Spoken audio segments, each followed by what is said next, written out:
so that everyone will have access to it in our notes. So it's just kind of a nice place to put links and stuff, all that kind of stuff. So welcome everyone. So I'm just gonna open it up with a general agenda overview, which I have for everyone. One second. Here's the link, I'm putting it in chat right now. So if you wanna follow the agenda, there it is. But we're gonna start with a welcome and a opening circle. So what I'd like everyone to do is just say your name, an affiliation that you have. It can be any or all affiliations. So if you're want to say what organization you're with, that's welcome. If you want to say that you're a parent, that's welcome too, or an artist or whatever it is, however you personally want to identify in terms of affiliation. And then we're doing this whole thing where we're having like a little piece that we've broken off from other sections of the Youth Media Collective Action. So we've talked about our desires, we've talked about our futures, we've talked about how the universe began in opening circles. And so for this time, we're gonna take a look at the prompt, and this time I need ... So just complete that phrase, and this time I need ... It can be anything. It could be in this time I need a nap, or it could be in this time I need to really just take a break. So it can be anything, or I need more money. All of those are acceptable and welcome. So it'll be your name, any affiliations you want to welcome into space, and then in this time I need, and that will be our opening circle. So I'm gonna kick it on over to Laura and have Laura introduce herself. Hi everyone, I'm Laura. I teach documentary story making at Muhlenberg College in Allentown, Pennsylvania, where I'm a professor here and direct a youth media program called HYPE. And I'm also the editor-in-chief at YMR, and super pleased to be with this group of folks who to create this special issue and contributed to the special issue. Excellent. And in this time you need ... And in this time I need to hear what's happening for all of you. Perfect. Thank you very much, Laura. I'm now going to kick it on over to Maya. Hi everyone, my name is Maya. I am one of the producers for the Alliance for Media Arts and Culture. And I also guest edited the issue, the collaboration issue between YMR and the Alliance, and I'm also a student at SF State. And in this moment, I need more sleep. Definitely.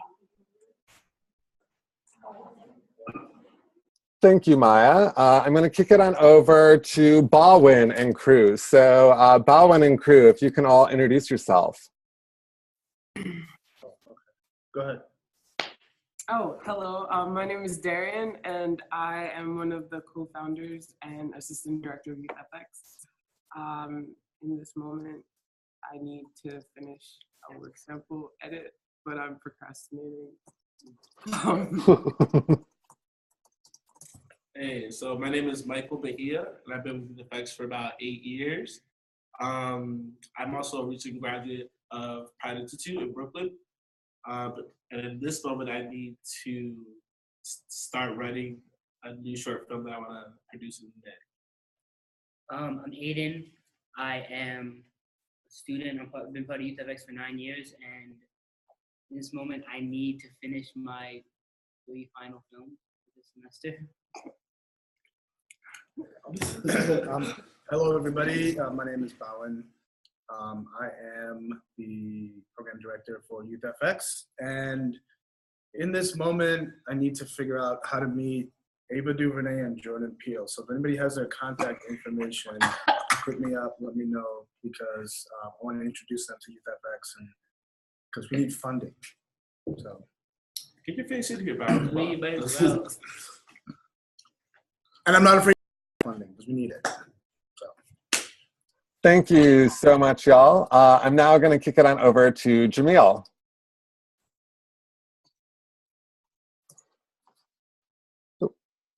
Hey, Jamil. Hello. Okay. Hello, everybody. My name is Jamil. Servant leader. Work for Action Forum for Community Solutions. I actually do the technical assistance when it comes to the youth and community engagement piece. I always put the arts in everything I say and do. So I appreciate the Lions always kind of cultivating me. That's the reason why I love being on these. And one thing I need always is love. You already know. So.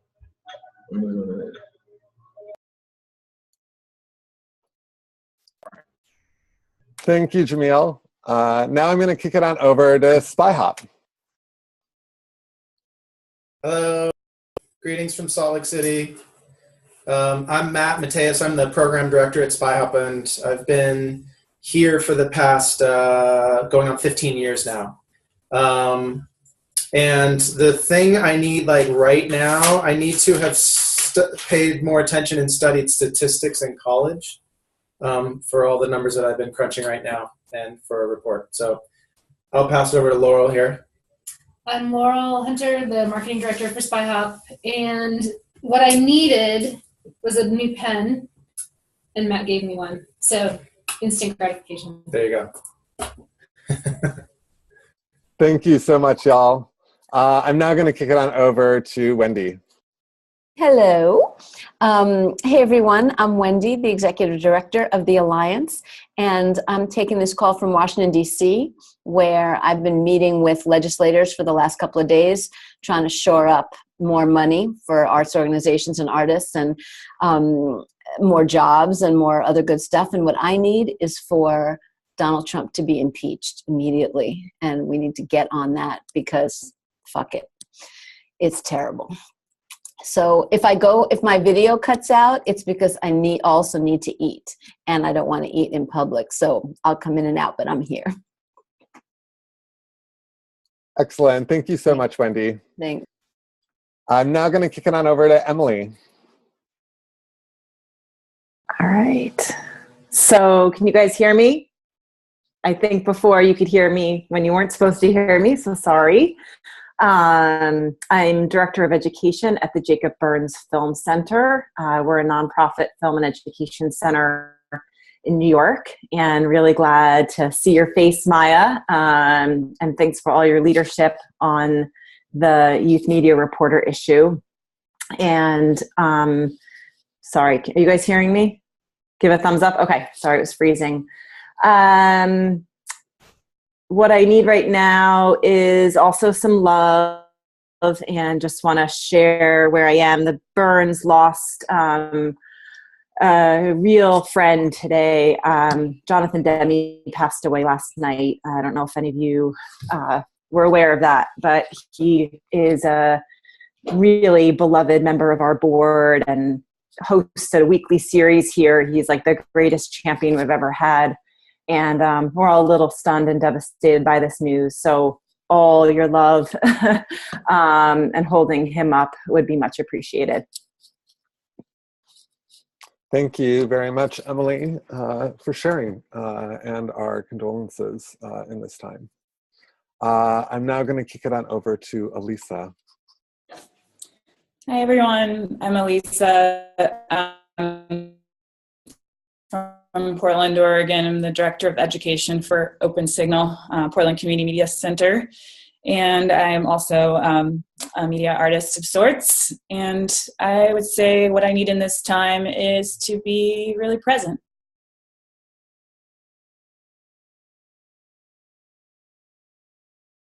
You guys still there? Yep, sorry, was typing notes. Sorry about that. Thank you, Elisa.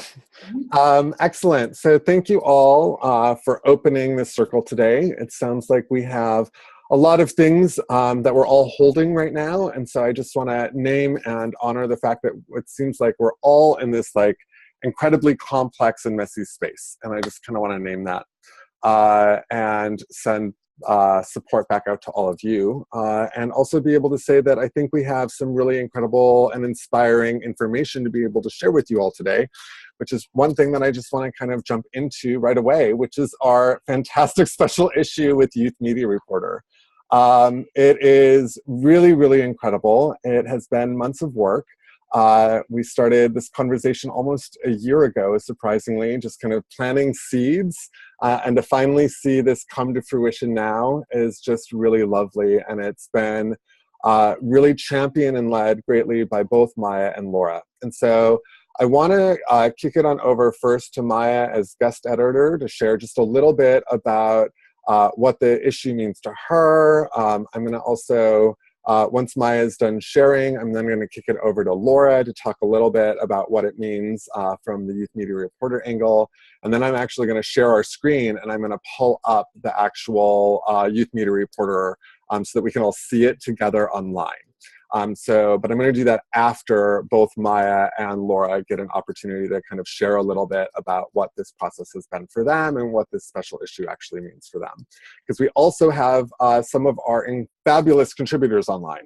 And so I want to show you where their articles are on the journal, because I think for me, one of the things that's been inspiring is we have 20 submissions from all over the place and from all ages. And so that's just really exciting to me. So I'm going to kick it on over now to Maya as guest editor and then Laura. So Maya. Hi guys. Yeah. So yeah, I guest edited the issue. It was really, really exciting to see it come out because all those months of work, finally paid off.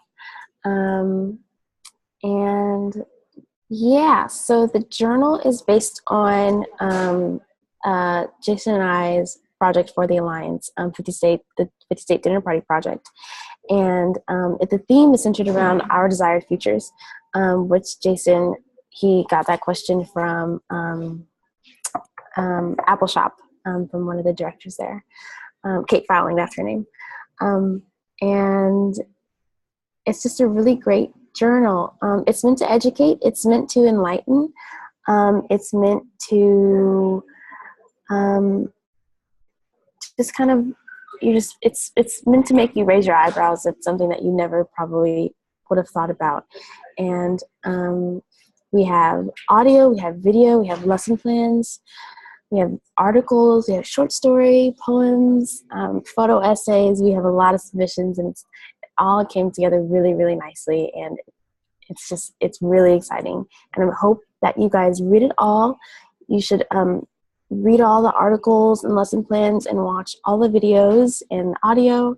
And I'm sure you will come out very, very inspired and motivated to, yeah. So that's my spiel on it. It's great. Thank you so much, Maya. I'm now going to kick it on over to Laura to share from her perspective what this special issue means to Youth Media Reporter and to her personally. Thanks, Maya. Thanks, Jason. What I wanted to share is just a quick little story.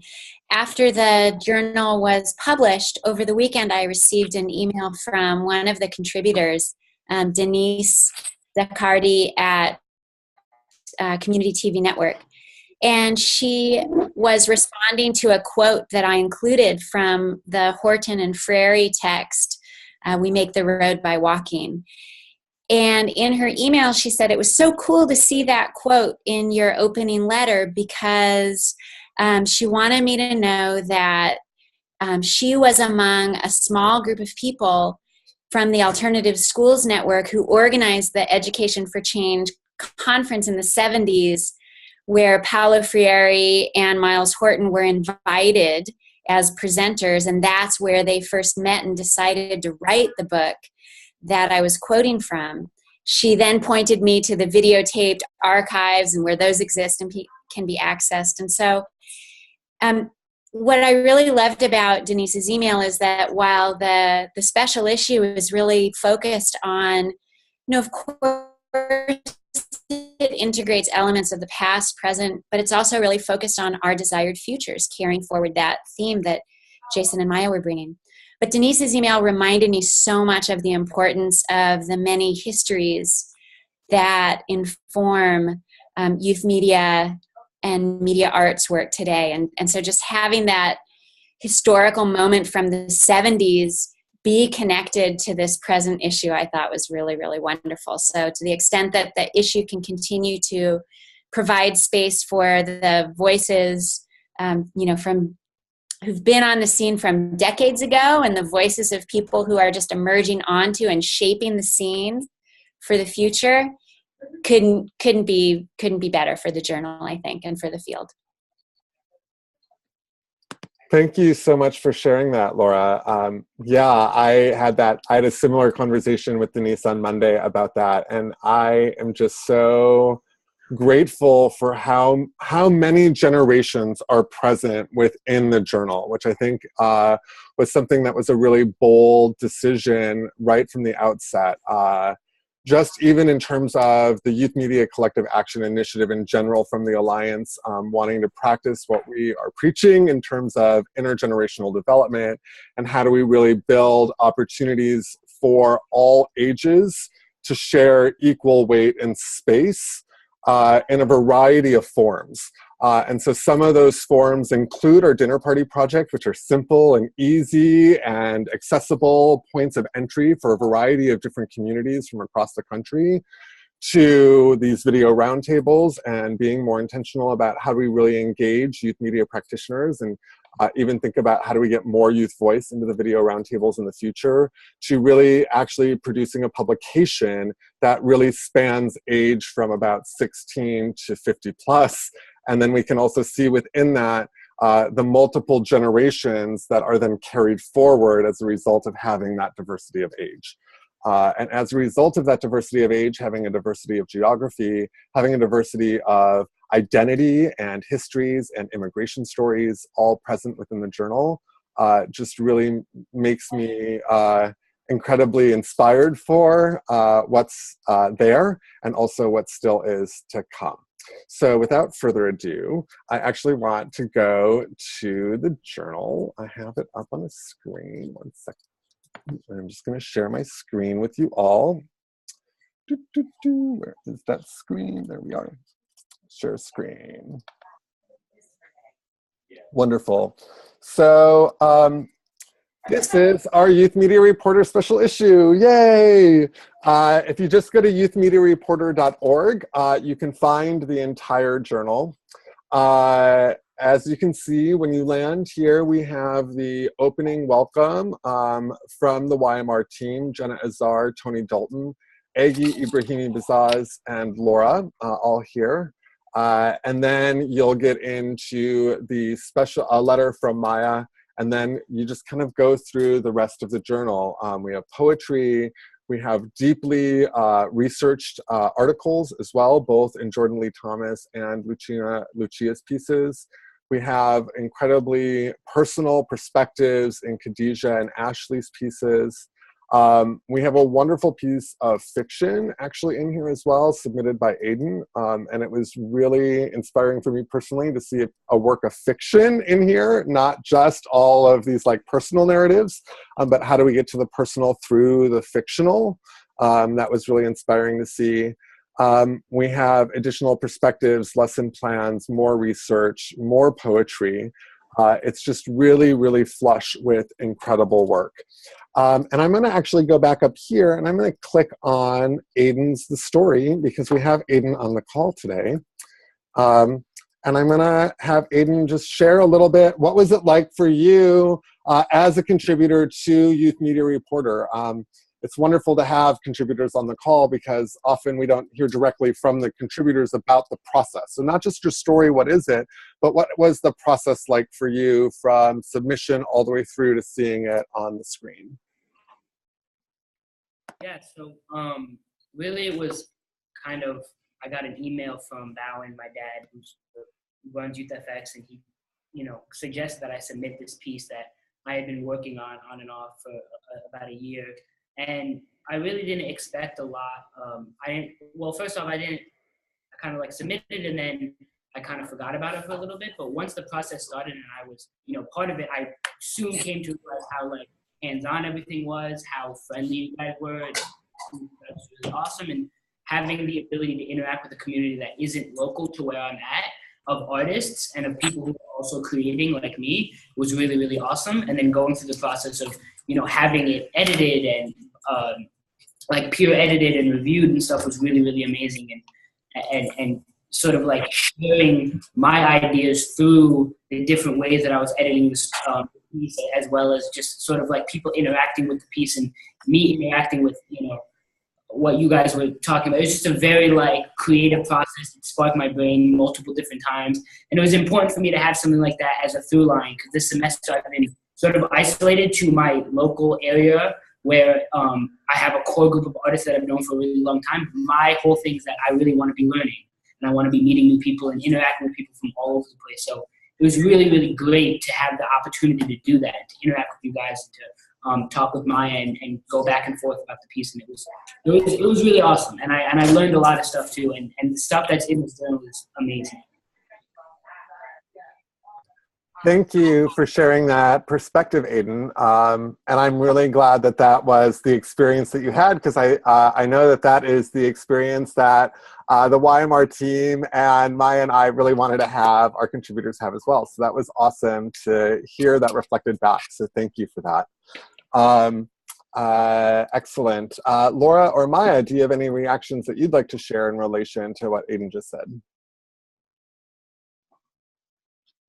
Yeah, I do. In terms of Aiden's piece in particular, I feel like it's one of the more vital pieces to read in the journal, because it's just so real.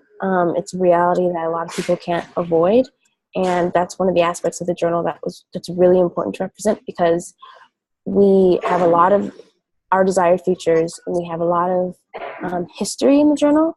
But I think Aiden's piece provides that vital piece of present that's in the journal. So, yeah, it's really, really good. That's what I have to say about that. Thank you, Maya. Do you want to add anything, Laura? I'll add quickly that students in our youth media class, some college students at Muhlenberg, read through the journal this week. And it was this piece that really struck them and stayed with them, that they really wanted to talk about in class the most. So it's really lovely to hear you saying that you learned in the process, and to have this moment to share with you that you are teaching others, and others are feeling that they're learning in the process of reading your work. I think your piece is going to inspire new kinds of submissions to future issues of the journal as well. So thank you. Excellent. I now want to kick it down to SpyHop. SpyHop actually submitted 4 pieces into the journal. I'm going to show you where they are really quickly on the screen. So the first piece that was submitted that's up here is Mock Identity by Megan Aubrey. So if you click this, you'll be able to go and you'll see a little framing piece that was submitted during the actual submission process by SpyHop, a little bit more. Then you'll be able to watch the video and you'll learn more about the young woman that produced it. And as you can see, all of the videos that were actually, video and audio that was submitted is all in this opening piece. We wanted to give each piece its own post so that it wasn't just one kind of long list. And so this framing piece here shows you where to find them all and that they are all part of a larger perspective. So I just want to kick it over to SpyHop a little bit about as an organization that submitted for youth-produced videos and audio pieces, what has been inspiring or insightful for you? Do you want to take this or you want me to take it? Go for it. I really wish we had Gabby here, and I know that you have been coordinating with Gabby Huggins, who wrote this introduction here. However, I can kind of take this on and talk about some of the projects that we chose, and we sat down to kind of think about how we would represent SpyHop and I guess more appropriately how our students in their work could represent SpyHop with this journal. It's been a while. We've been fans of the Youth Media Reporter for as long as I can remember, and we're just so pleased that it's back, in existence, and to kick it off. Really focusing on all these different groups and the way that we've done that, and we're all really excited about it. We kind of went through and thought about the different pieces of work that could represent what we've been up to. Mock Identity came out of a program that's Real Stories, Real Stories is a summer program where students basically dedicate 3 straight weeks, 90 hours in order to create a project. And this is a short documentary that came out of it. We're seeing a lot of this work happening here, really exploring gender and identity and within our culture here. So, being based in Salt Lake City and with politics the way that they are, it's really important that our young people have a way to express themselves. And we felt that it was best done by just showing the work that they've created in order to address these some of the challenges they see in their community. So I'm not quite sure what else to say about it, but each of these pieces that we chose sort of represent that in different ways. Just if you I encourage you to look at CO2, which is Logan's piece. Logan is it was, well, I guess we'll back up a little bit. Salt Lake City, although we have a beautiful climate and environment here, we're always struggling, and at times we have the very worst air in the country in the winter because of the way that that we sit in this valley. And it is a very political thing for us and for our students. And Logan took this on and was not afraid to interview his legislators and really to dig deeply into this and create this piece that exposed why our air may look like this and what some of the solutions might be. So once again, kind of taking a different approach, but a lot of the work that we do, the majority of the work that we do is civic engagement using digital media. And so we wanted to show that in some different ways. Thank you so much for that. I really, really, really appreciate it. I'm now gonna kick it on down to Emily because Emily also has a piece in here as well. So Emily, do you wanna share a little bit about what it was like for you to be involved in this?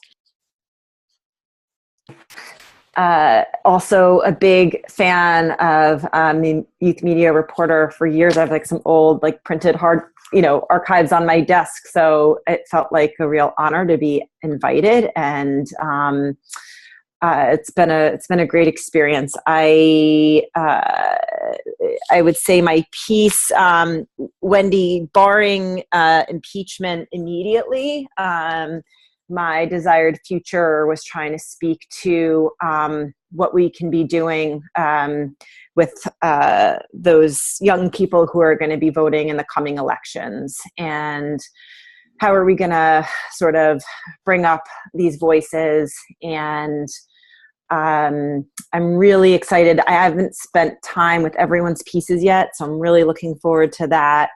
I hope that mine gives a little window into how the Burns is trying to reach students, again, as young as 10 years old and younger, and start equipping them with some of these tools that they're going to need to be engaged citizens of the world and aware and heard and paying attention. And as Jason scrolls down, this picture was taken last July, just a few days after I got back from being with Wendy and Jason and others at Sundance, and it says, the caption says, it says everything to me. These were the young people that we had an opportunity to attend the March on Washington Film Festival with, and we're here committed to helping make sure that these young people's voices get heard through media. And it's been, I have really appreciated Maya's coaching and support and attention on every detail, and I want to congratulate all of you. I feel privileged to be amongst, in all of your company. I think it looks beautiful. Thank you very much, Emily. I know that both Laura and Maya need to run, and so I'm going to kick it over to Laura first for any final or closing thoughts that you might want to share.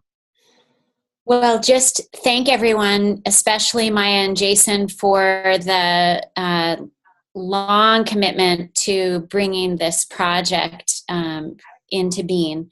And to everyone here who contributed to it. I think now the work is to keep the conversation going, keep pushing forward and keep figuring out ways to support each other in the various spaces where we're doing youth media and youth media related work.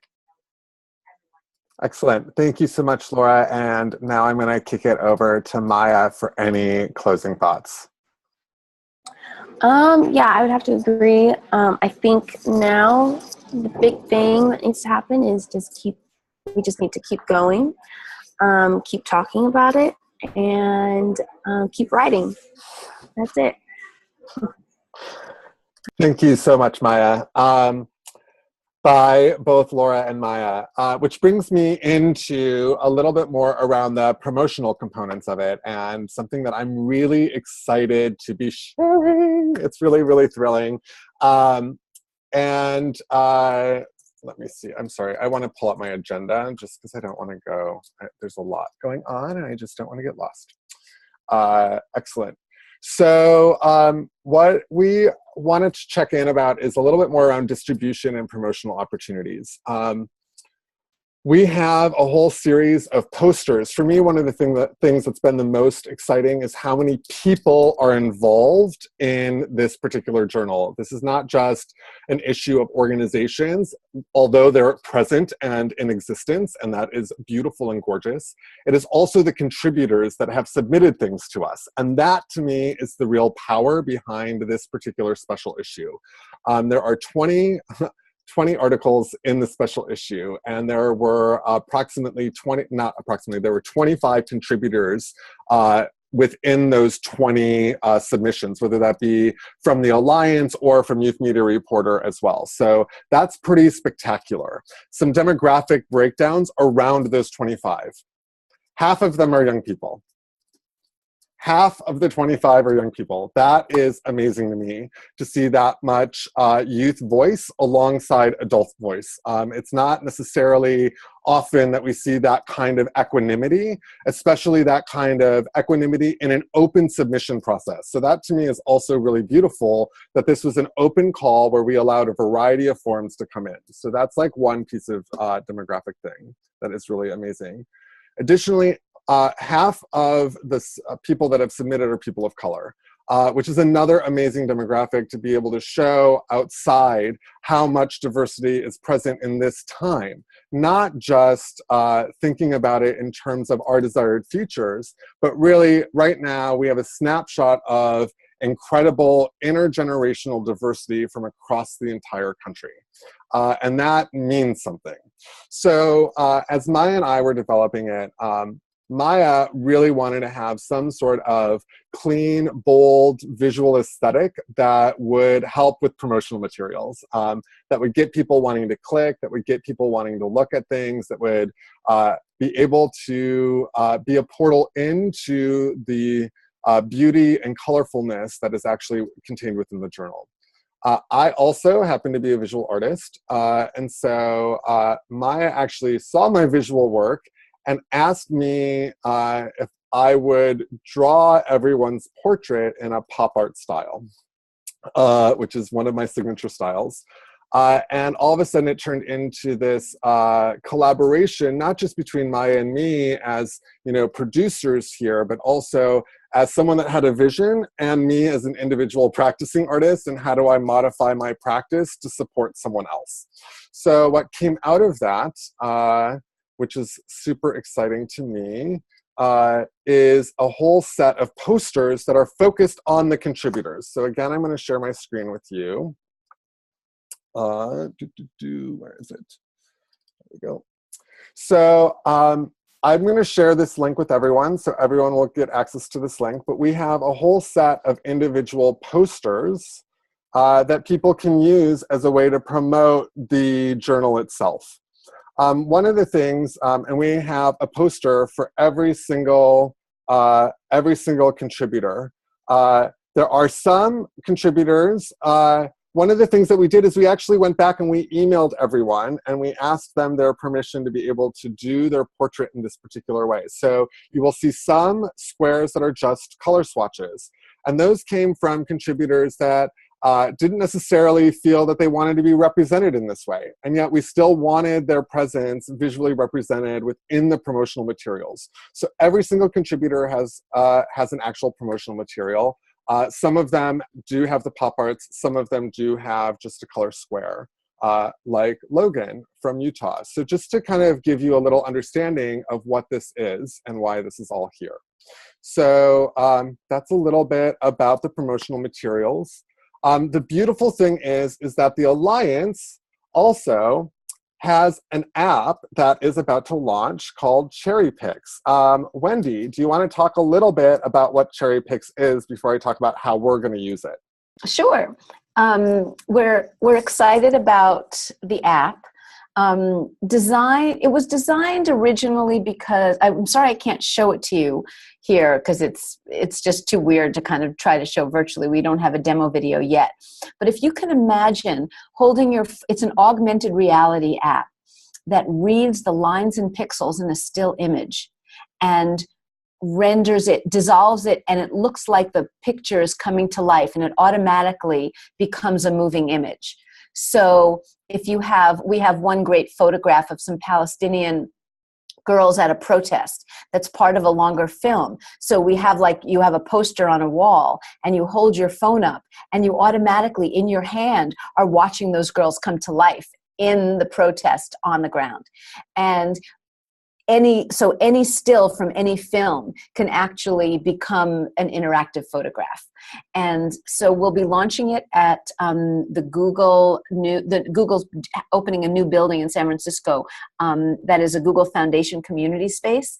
And they've invited us to help them program a photography exhibit from all of their Bay Area grantee nonprofit organizations. Many youth organizations are in it. And so they're putting up a whole huge photography display that people will be able to walk around and use the app and get the stories behind the images.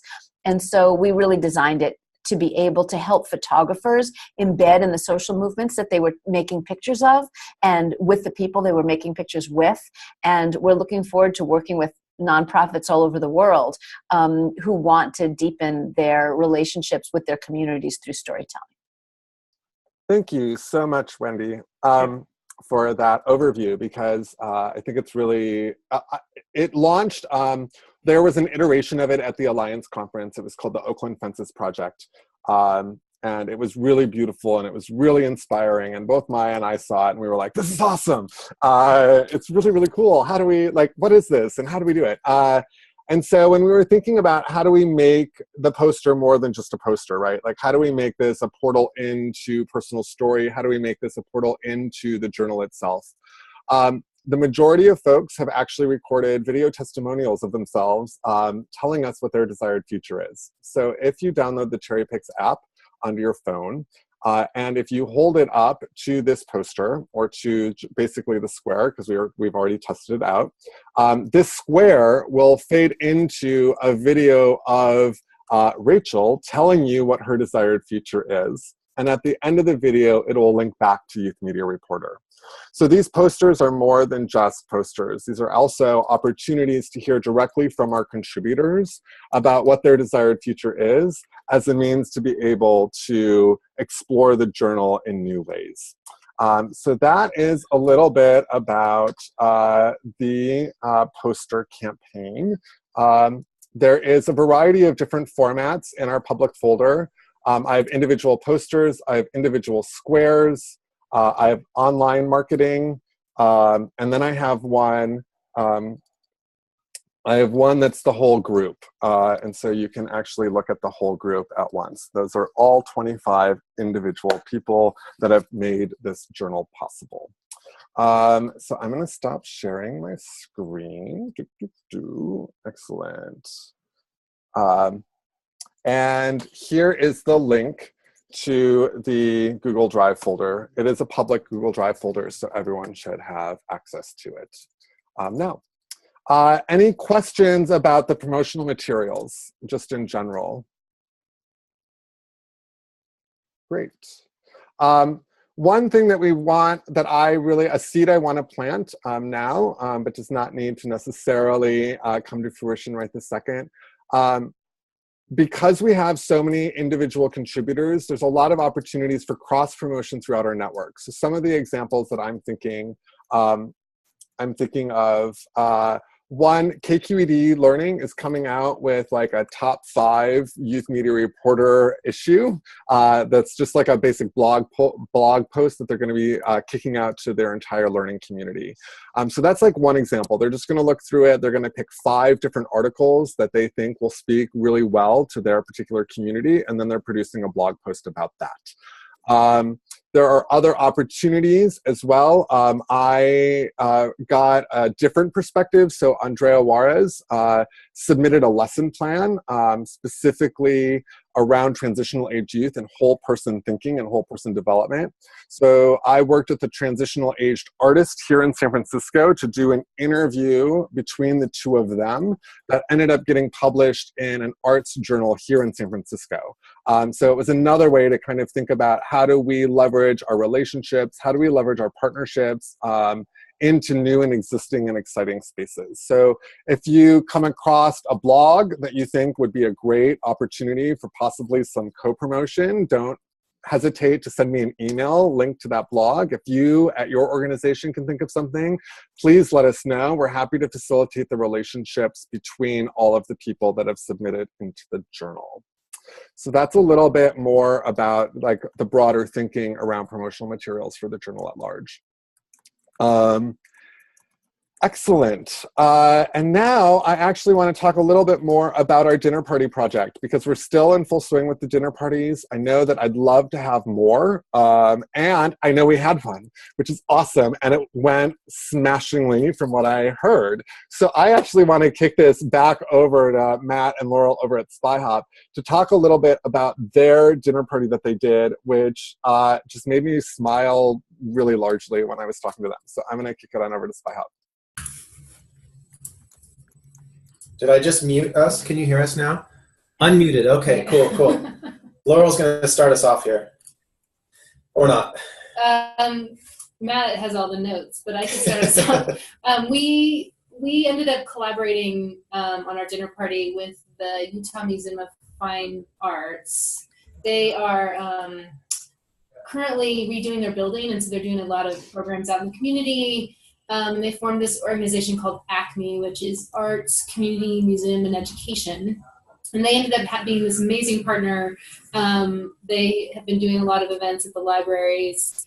And so it just sort of made a lot of sense in terms of how they're doing all this outreach in the community. And we had this project, and so we sort of worked out with our Youth Action Council. Matt can give you the details, but it ended up being a really awesome dinner at one of our local branches. I think we had something around 65 or 70 people from ages 1 through 72. Wow. Yeah, it was awesome. That's amazing. Great. The library on the west side here is really a community center, and lots of people just are there hanging out and doing stuff, and they all just came into the party and had dinner and stayed and talked, and so it was pretty organic in how it sort of played out. But and we had some structured activities, but in terms of the attendance of it was really unexpected. It was pretty fun. So Matt can tell you more about it.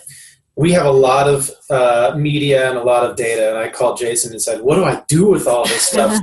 Throw it in, just send it all to you. With the partnership with ACME, the director there, Jorge Rojas, is also an artist, and was really thinking about how we could, so he kind of helped facilitate this. They did we used the handbook to kind of guide the evening.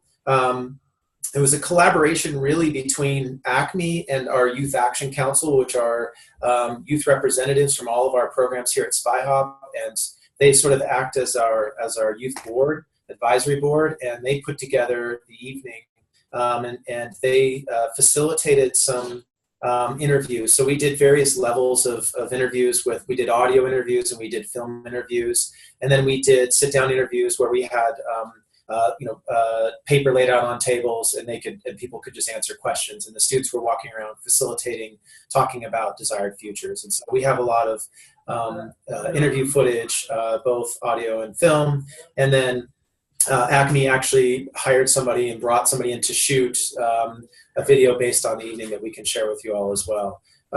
Collected a lot of demographic data, or at least some the folks with different ages that we could share. And I think overall, just a really great evening that brought a lot of people together that don't necessarily get together to talk about what they'd like to see for their futures. And after we all answered these questions through interviews, we all sat down and had a larger discussion that was facilitated by Jorge, and then kind of collected those notes as well. So it served a lot of purposes for us in our community. One, just getting everybody together to talk about this, but two, a partnership that we've really been looking forward to with the Utah Museum of Fine Arts, which traditionally has sort of a reputation for not being accessible. And so that's what they've brought this Acme Sessions in to do, which is to get people to start thinking about their museums and bringing the museum to the community instead of having everybody go to them. So great partnerships for us and great experience. And again, just so much data that we're going to have to figure out how to kind of narrow that down and get to the core of what it is we'd like to share for that. So love the data. Yeah.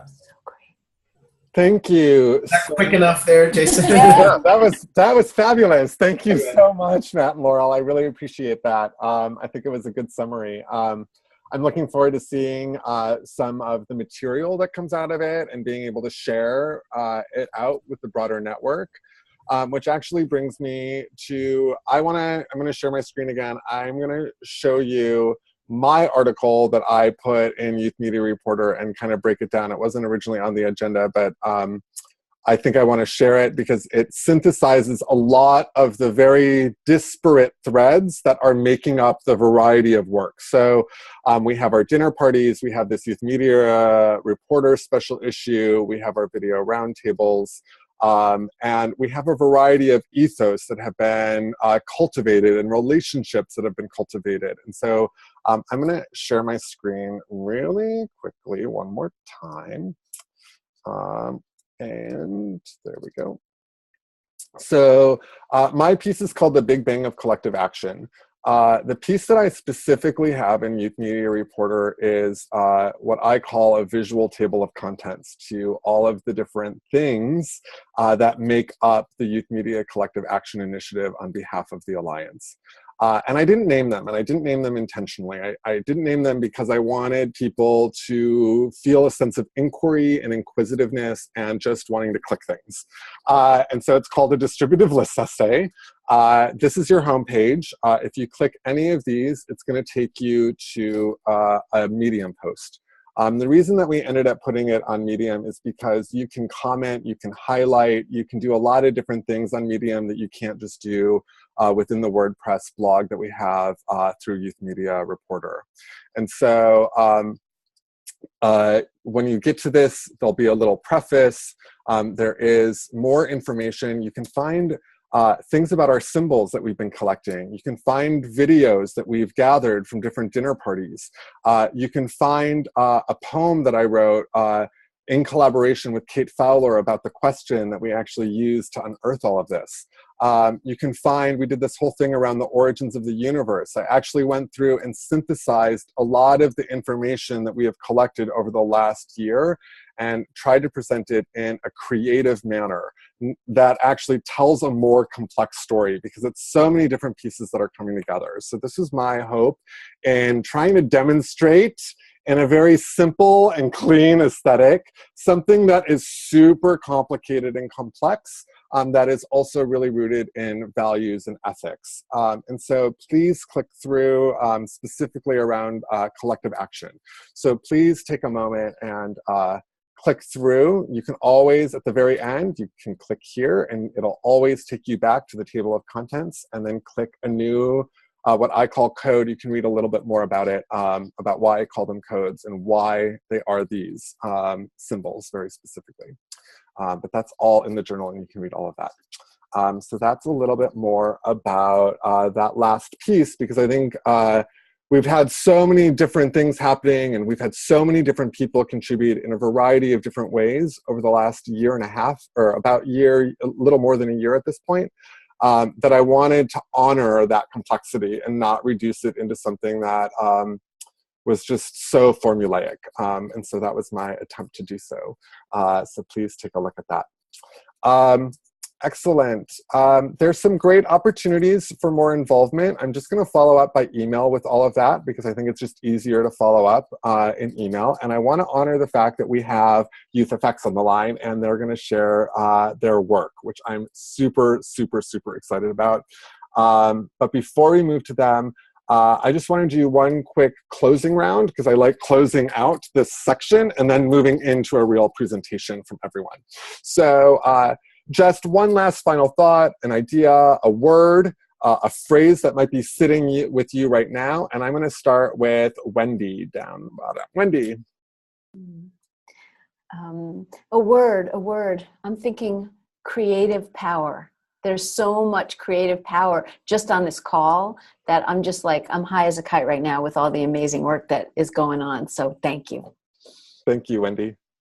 I'm now going to kick it on over to Emily. Okay. Can you set me up again, Jason? Yeah, just a word, a phrase, an insight, something that you're sitting with right now.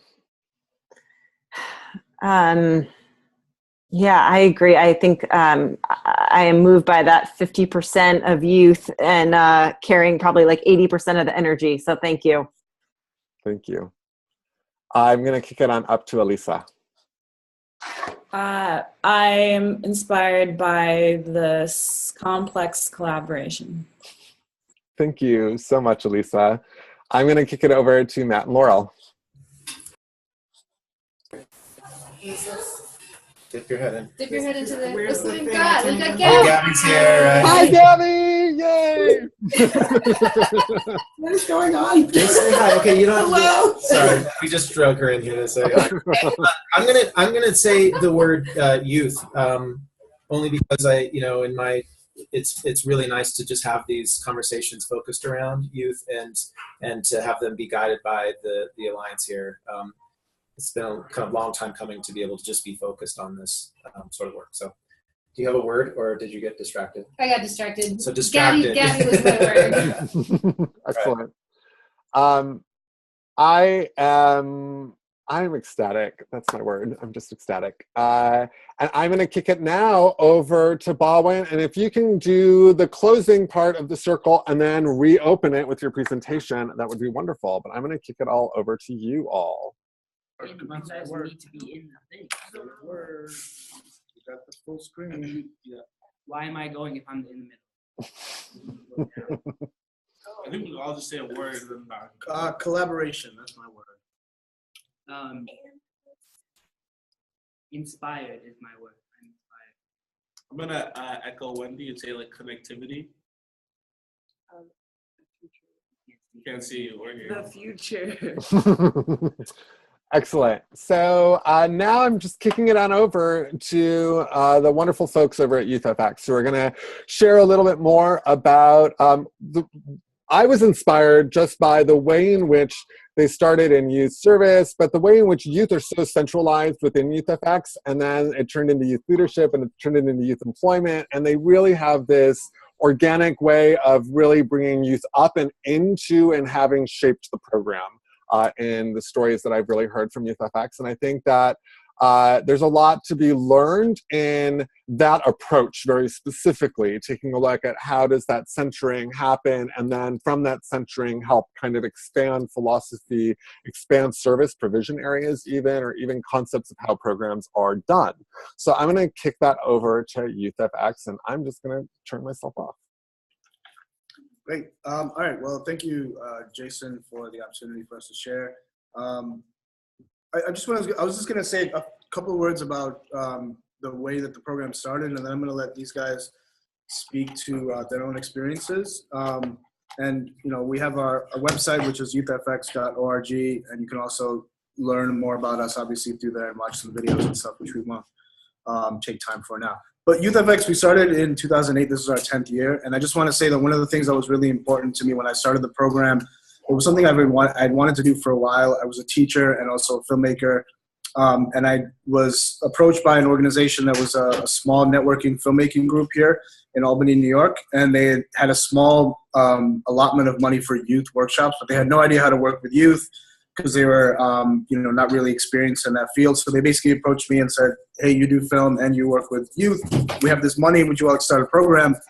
And I was actually it was just kind of crazy because I've been waiting for that moment to try and figure out how to do that in the summertime.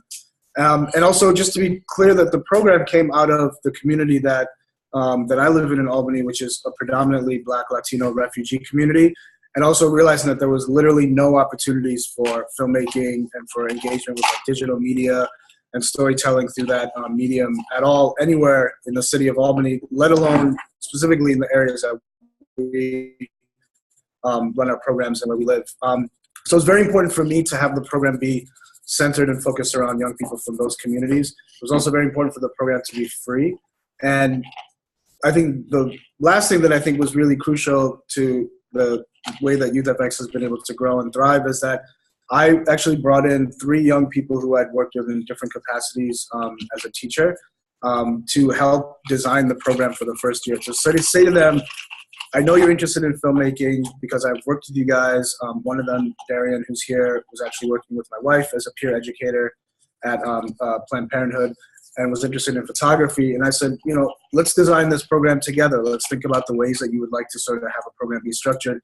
And one of the main things that everybody wanted was just hands-on, like a lot of hands-on experience. They had never really had the chance to have their hands-on cameras and learn experience. And then after the first year, we really kind of broke away from that organization that helped to fund the first summer and decided to really kind of take it to a different level and really have the program be fully, integrated into having more kids and doing the first year. We didn't do any documentaries, so we wanted to do some documentary work. And that was 2009. And then ever since then, the program has just continued to grow.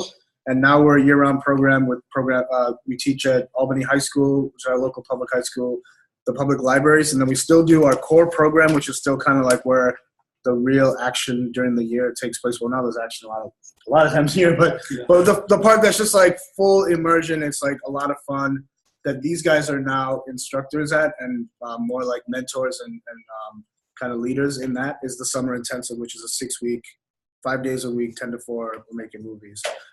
So that's just a quick overview of the program, but I'd love to just kind of have you 3 just share a little bit about like your path through YouthFX. Or you can just stare at each other for 3 minutes. That should be really fun. I actually just want to jump in and kind of talk about. So I came on the YouthFX program the year that after it got started. I met Bowen at, I used to work at the New York State Museum in Albany, New York. And at the time, I was already making films with my best friend at the time. We'd make like music videos, I'd make like skate videos, I'd do all these things. And then Bowen would come to like the after school program over there. And Stephanie Miller, who runs that program at the New York State Museum, linked me and Bowen together. And she was like, hey, Michael does film, Bowen does film. And like back in the day, we had like the iPod Touch or whatever. And I would keep all my films on that. And then I would show Bowen like this music video I made. And like talked about the whole process. And he had actually invited me over to YouthFX for the summer program that following summer. And then one thing that we've actually reflected on pretty recently that I kind of mentioned is that one thing that I think makes YouthFX like the way that it is now is I kind of mentioned that hands-on collaboration, but there was this other component of like figuring it out together. Like thinking about a couple of years ago where like the first kind of like consumer like Canon T2i, T3i, like it was an accessible camera, but it was still super new to us and also like really exciting and really engaged to kind of figure out like putting lenses on the camera, lighting, ISO, all these things that kind of like messing up along the way and getting better along the way. And every year that progresses and progresses to the point that every summer that when new kids get introduced, because we already have the experience of, working with these cameras, doing these things, it's kind of like a natural like mentorship that kind of happens. But at the same time, like that energy of like, what's your ideas? Like, what do you want to do? Like that is still instilled in the kids. And we actually want to make a conscious effort of making that really, really prominent this upcoming summer as well.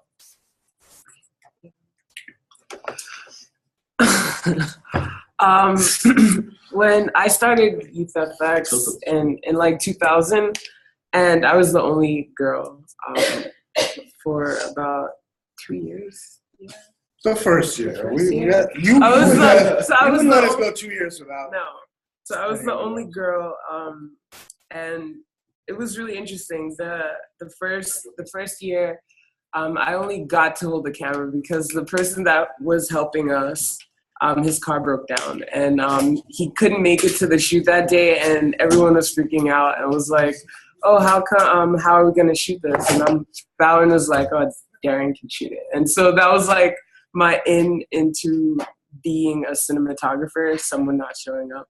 And I've been a cinematographer ever since. But over the years, I feel like right now I'm in a very unique position because it's like you have we started with the Youth FX summer program, and now we're all year round. And for me, the summer program is like a space where you can just be yourself. You can be a kid, and all you're focusing on is making a film and being as creative as possible, being like supported by all the supportive adults around you, and then growing up out of that and then becoming a real filmmaker, like not even a real, because I think everyone in the summer program are real filmmakers, but just expanding in the process of creating films. I feel like your mind and your world just opens up, and now I'm looking, like now I kind of want to encourage all those people who are participating in our programs now to really enjoy the work that they're doing in the summer programs, because the real world is so stressful, and it's like it's so much bigger and so much more magnified and so much more exciting and like demanding in a different way that I feel like is very beneficial, because it's what draws you in a way. I think Youth FX is like the place where you go, you have fun, and then you get a taste of your career essentially. And then by the time you graduate out of the program, I feel like there's no going back, in a good way, not in a negative way, in a good way. But yeah, I don't know. There's a lot.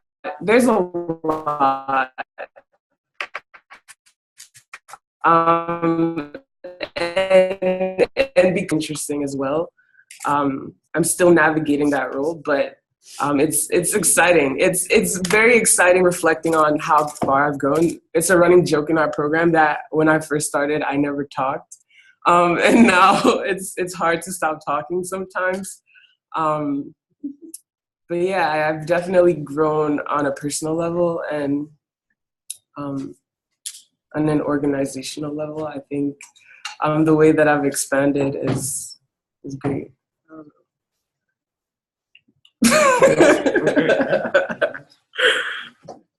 So when I was in middle school, I went to a local school called the Albany Free School, which is an independent private school, and Bowen, my dad, was one of my teachers, and we would always every year basically make film, and that's what he did. He taught film there. And when he started the program, I didn't really know a lot about it, and I was worried because I wasn't the type of person that had experienced a lot of new people, a lot of different things outside of my community. And Youth FX was, although not outside of my community, new in my community, and it felt like this whole brand new thing to me, and it was very daunting to a kid who had gone to like a school of 50 kids for their entire life and had never like had to step outside my, comfort zone and stuff like that. But I pretty quickly fell in love with film fully after joining Youth FX in 2009, I believe, when my first year was. And since then, I've really just like expanded on what I was doing. I used to just write, and now I'm acting and I'm directing and I'm writing at the same time, and I'm doing college. And I think like something that's so important about Youth FX is it gives you this base to come back to. When really what all three of us right here are doing is we're expanding and we're going outside of the lens and the scope of YouthFX, but YouthFX provides us a base that we can come back to and collaborate from within. And if we're ever, lacking for an idea, or if we ever are struggling in any way to, have a creative spark, just coming to this space that we're in right now, that we have through the public library or even the summer program, is just something that refreshes us and refreshes me. And so what I've really learned, especially over the last couple of years, is that it's so important to have a community base to come back to and to work with. And it's really helped me sort of like spread my wings and go outside the box and go outside where I'm at. And I've had films that, have gone around to both coasts, and I've had films that went international that I wouldn't be able to make without YouthFX in the first place. And so to me, it's basically just my, the thing that I feel most blessed with. It's my, family, for lack of a really big family. A lot of people have a lot of blood relatives. I don't. I only have, one sibling, and it's me and my parents, and we're pretty much isolated from the rest of our extended family. So YouthFX is my family. These people are my brothers and sisters and stuff like that. That's how I consider it. And it's really, really, really important for me to be able to have this place to kind of create through. And you got to have a place to plug into, and people will feed their energy into yours, and stuff gets like created through that. So YouthFX is pretty much like that place for us in Albany and for me. I think I can speak for other people, especially veterans of the program, where, we draw a lot of our creativity, energy, motivation from the existence of YouthFX. Yeah. And I feel like what you said is like the essence of it all in a way, because like I went to film school, I went to SUNY Purchase in their conservatory for a year. And one of the problems I had was like going in knowing exactly what I wanted and getting there and just feeling stuck, because like making a film is such a community oriented process. And when I went there, it didn't feel like a community at all. And so I feel like I've been spoiled in the greatest way of knowing exactly what it takes to make a film and how you can do it very differently from what's being presented to you by other institutions. And I think for YouthFX, we're trying to recreate that with all the programs that we've done, like recreate what we've created for ourselves in all the programs, and providing like a foundation and a platform for people to come back to continuously. Like right now, I'm working on my first feature documentary, and like it's such a benefit to be able to come back and say, oh, can I rent equipment? Oh, I need help editing. Oh, can I screen my rough cut, and can I get feedback, and know that it's going to be top quality all around. And so I think that's the most, like, one of the benefits of having a solid foundation to come back to. And it's like you went away and you came back, and I think there's so much beauty in like having the room to do that. And then also just like in the context of just not even like working on films, but like going back to what Adrian was saying about having a space, like it's also like a space that we can like come to and like discuss what's going on in the world, whether that's like in arts or music or, you know, current events. Like we kind of like have like this table right in the center where the computer is actually right now. I mean, either somebody's playing something or somebody's watching something that sparks a discussion. We talk about it, maybe riff off on an idea for a film right here too, or just like talk. But like the idea of having a space to do that is like once you have it, you realize like, wow, how different things you know. And that's like a testament to the diversity we have too, because Darian touched on going to film school.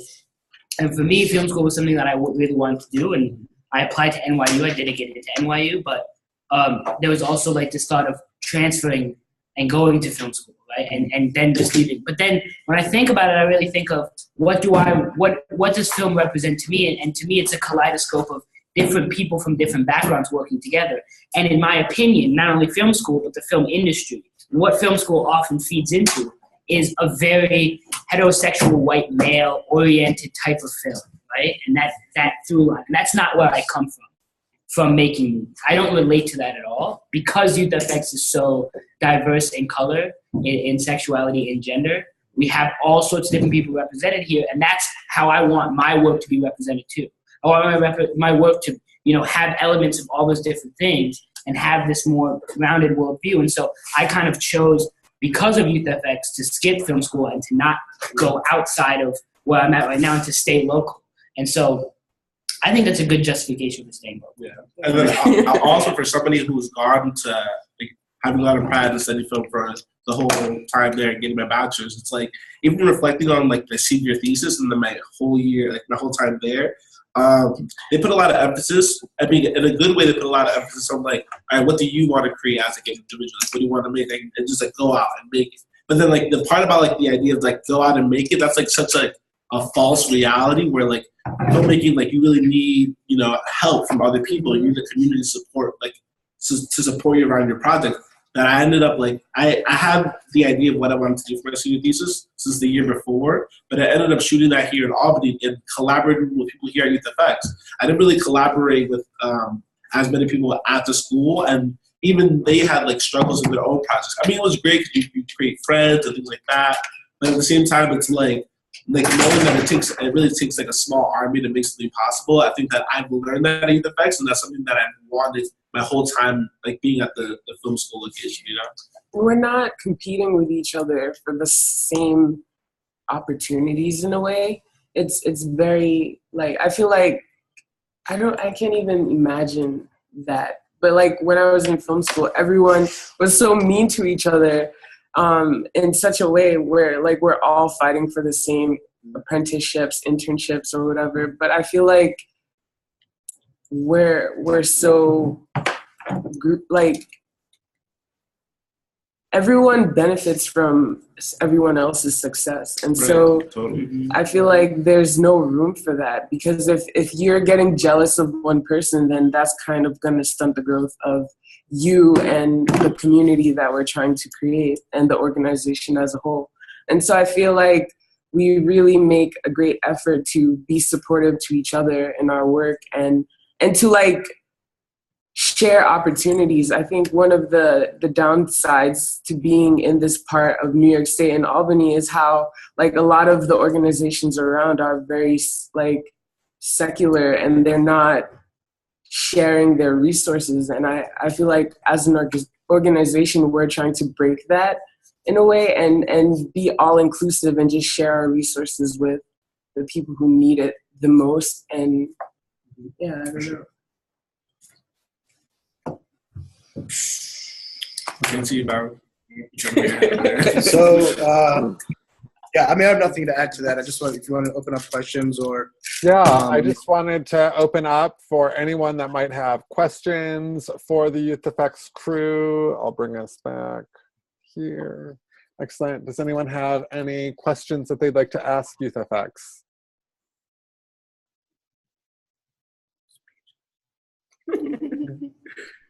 Excellent.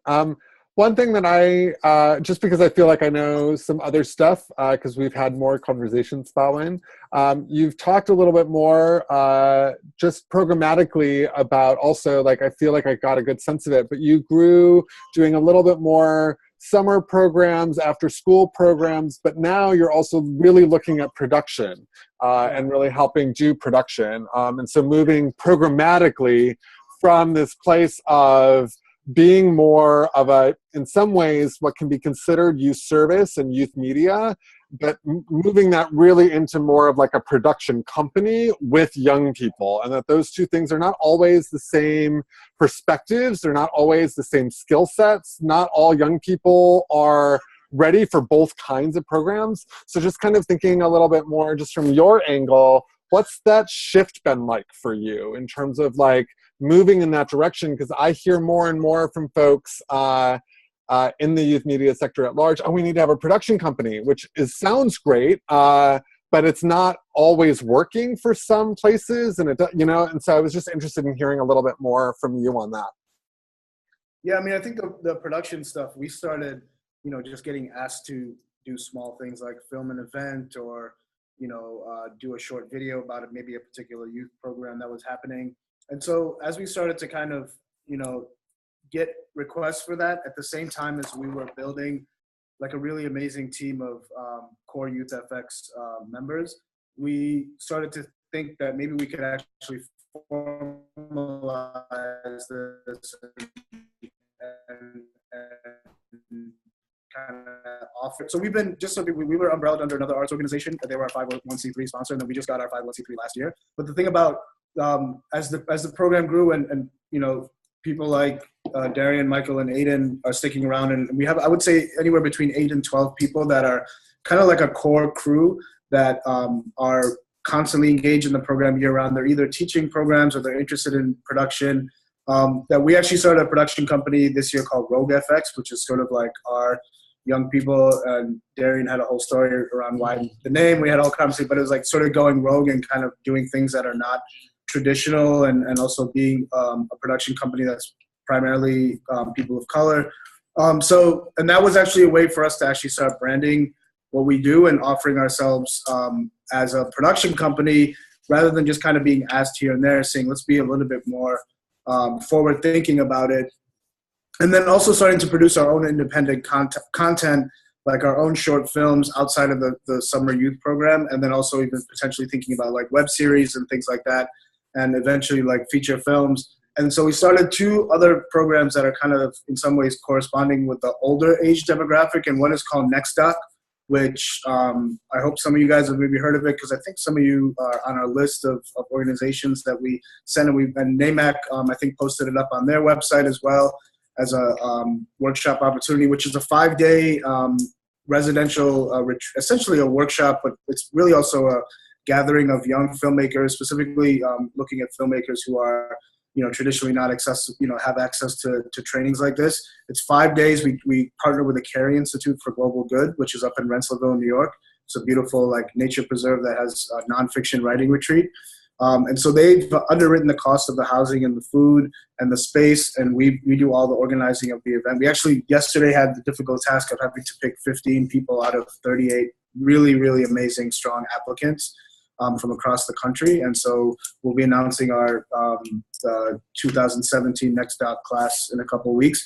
But we have 3 filmmakers from across the country: Sam Pollard, Sonia Kennebeck, and Saba Foyalon, who did the film Who Streets.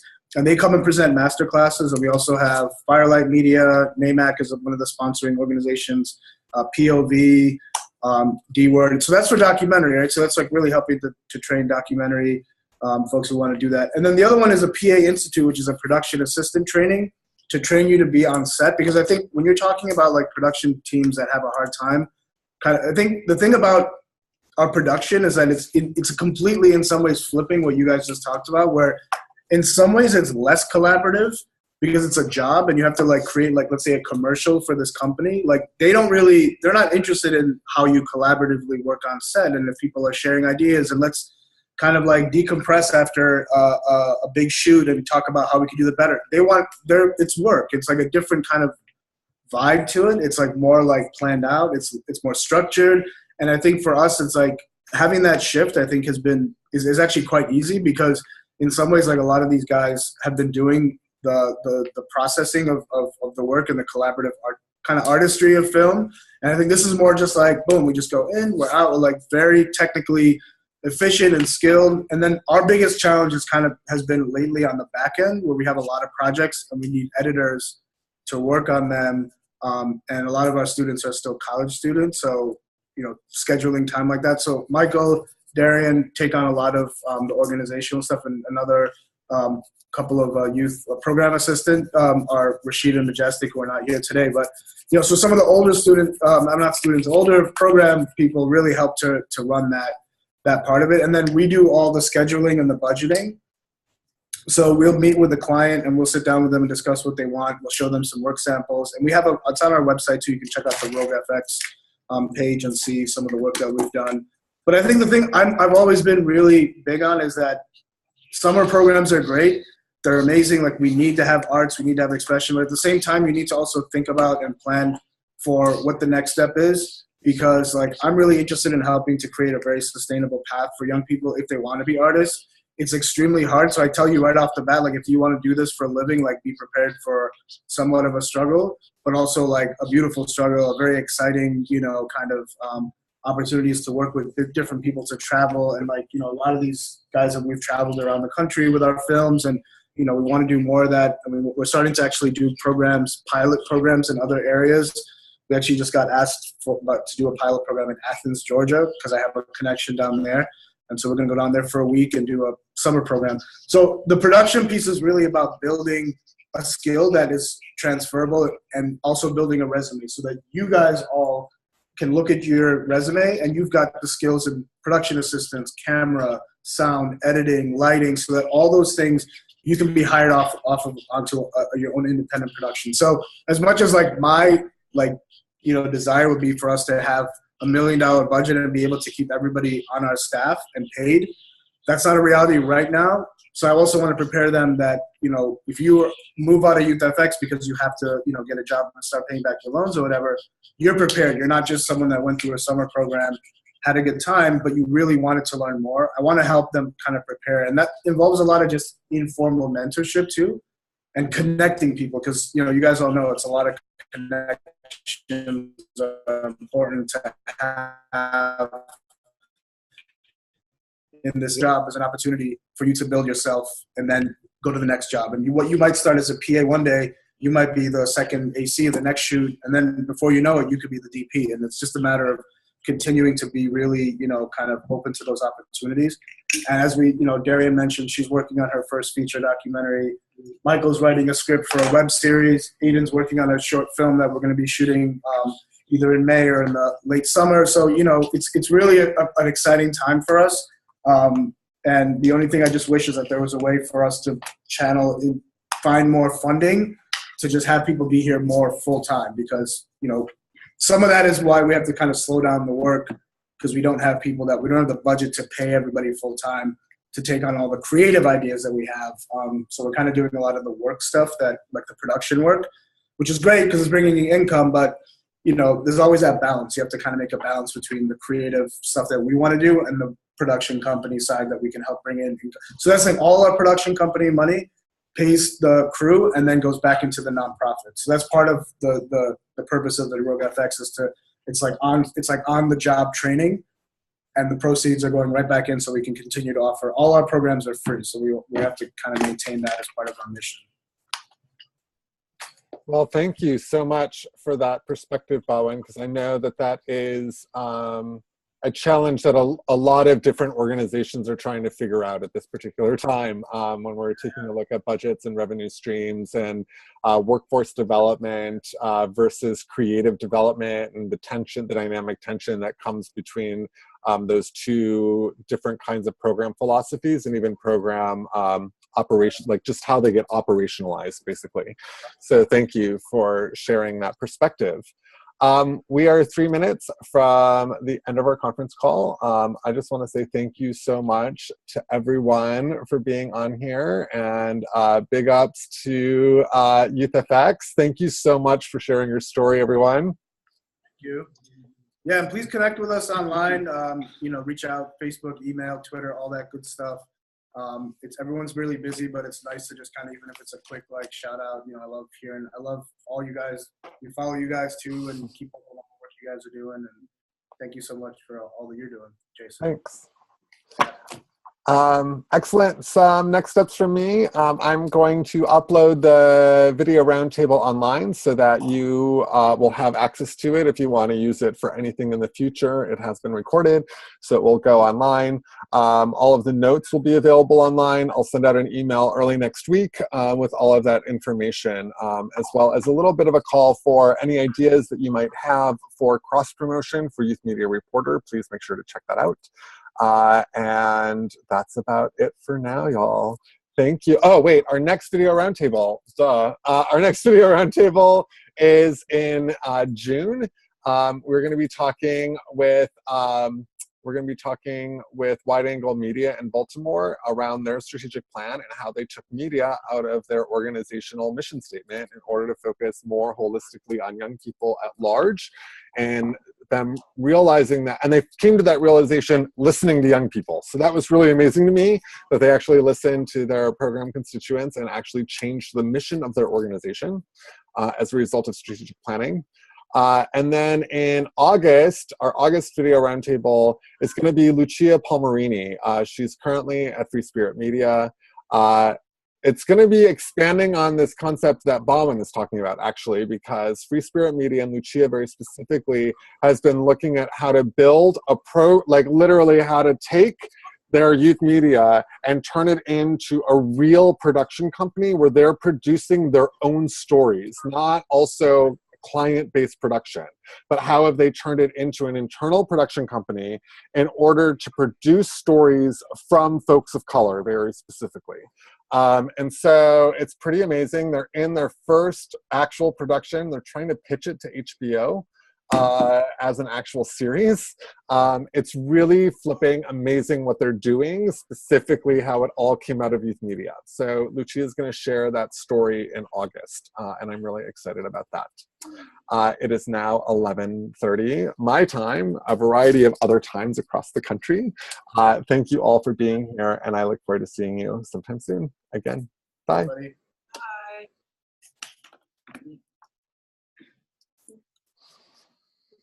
Bottom right poop, bottom right poop.